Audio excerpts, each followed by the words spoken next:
ಇದೇನಪ್ಪ ಮುಳ್ಳುಗಳೆಲ್ಲ ಇದೆ, ಇದನ್ನ ಇಟ್ಕೊಂಡು ಏನು ಮಾಡ್ತಿದ್ದಾಳೆ ಇವಳು ಅಂತ ಯೋಚನೆ ಮಾಡ್ತಿದ್ದೀರಾ? ಈ ಸೊಪ್ಪನ್ನು ನಾವು ಬಸ್ಸಾರು ಮಾಡಿ ತಿಂತೀವಿ.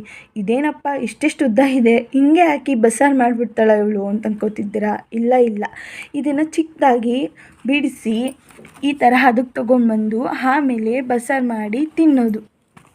ಸ್ನೇಹಿತರೆ, ನಾನು ನಿಮ್ಗೆ ಇವತ್ತೊಂದು ಸೊಪ್ಪನ್ನ ಪರಿಚಯ ಮಾಡಿಕೊಡ್ತೀನಿ ಬನ್ನಿ. ಇದೇನು ಸೊಪ್ಪಪ್ಪ ಇದು ಅಂತ ನೋಡ್ತಾ ಇದ್ದೀರಾ? ಇದ್ರ ಹೆಸರು ಬಂದು ಸೀಗೆ ಸೊಪ್ಪು ಅಂತ. ಇದು ಹಳ್ಳಿ ಸೈಡಲ್ಲಿ ತುಂಬ ಪ್ರಸಿದ್ಧವಾಗಿರೋ ಸೊಪ್ಪು. ಆಮೇಲೆ ನಮ್ಮ ಹಿರಿಯರೆಲ್ಲ ತುಂಬ ಈ ಸಾಂಬಾರನ್ನ ಮಾಡ್ಕೊಂಡು ತಿಂತಿದ್ರು. ಈ ಸೊಪ್ಪು ಸಿಗೋದು ಮುಂಗಾರು ಮಳೆ ಟೈಮಲ್ಲಿ ಮಾತ್ರ. ಈ ಗಿಡದಲ್ಲಿ ಸೊಪ್ಪು ಕೀಳೋದಂದರೆ ತುಂಬ ಕಷ್ಟನಪ್ಪ, ಮುಳ್ಳಲ್ಲೆಲ್ಲ ಚುಚ್ಚಿಸ್ಕೋಬೇಕು. ಆದರೂ ಈ ಸಾಂಬಾರು ಮಾಡ್ಕೊಂಡು ತಿನ್ನೋದ್ರಲ್ಲಿ ಇರೋ ಮಜನೇ ಬೇರೆ. ಮುಳ್ಳಿದ್ರೂ ಚಿಂತೆ ಮಾಡಿದೆ, ಬಿಸಿಲಿದ್ರೂ ಚಿಂತೆ ಮಾಡಿದೆ ಹಳ್ಳಿ ಜನ ಈ ಸೊಪ್ಪನ್ನ ಕಿತ್ಕೊಂಬಂದು ಬಿಡಿಸಿ ಸಾಂಬಾರು ಮಾಡಿ ತಿಂತಾಯಿದ್ರು.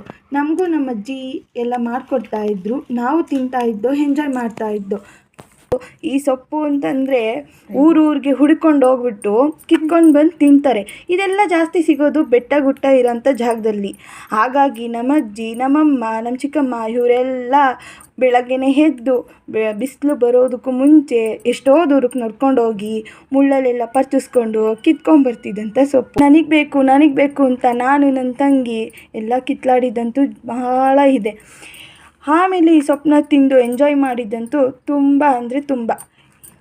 ಏನಪ್ಪ ಇಷ್ಟೊಂದು ಹೇಳ್ತಿದ್ದಾಳೆ, ಇದನ್ನ ಹೆಂಗೆ ಮಾಡೋದು ಅಂತ ಏನೂ ಹೇಳ್ತಿಲ್ಲ ಅಂತ ಚಿಂತೆ ಮಾಡ್ತಿದ್ದೀರಾ? ಅಲ್ಲಿ ಸಾಂಬಾರು ಹೇಗೆ ಮಾಡ್ತಾರೆ ಅಂತ ಕುತೂಹಲ ಇದ್ದರೆ ಸಾಂಬಾರಂತ ಕಮೆಂಟ್ ಮಾಡಿ. ನಾನು ನೆಕ್ಸ್ಟ್ ವಿಡಿಯೋ ಸಾಂಬಾರು ಹೇಗೆ ಮಾಡೋದಂತ ಅಪ್ಲೋಡ್ ಮಾಡ್ತೀನಿ. ನಿಮಗೆ ಮುಂಚೆ ಏನಾದರೂ ಗೊತ್ತಿದ್ದು ನಿಮ್ಮ ಕಡೆ ಏನಂತ ಕರಿತೀರಾ ಈ ಸೊಪ್ಪಿಗೆ, ಮತ್ತು ಯಾವ ಥರ ಸಾಂಬಾರು ಮಾಡ್ತೀರಾ ಅನ್ನೋದನ್ನು ಕಮೆಂಟ್ ಮಾಡಿ.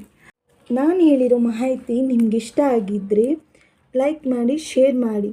ಹಾಗೆ ಮುಂದಿನ ಅಪ್ಡೇಟ್ಗಾಗಿ ನನ್ನ ಅಕೌಂಟ್ನ ಫಾಲೋ ಮಾಡ್ಕೊಳ್ಳಿ. Thank you friends.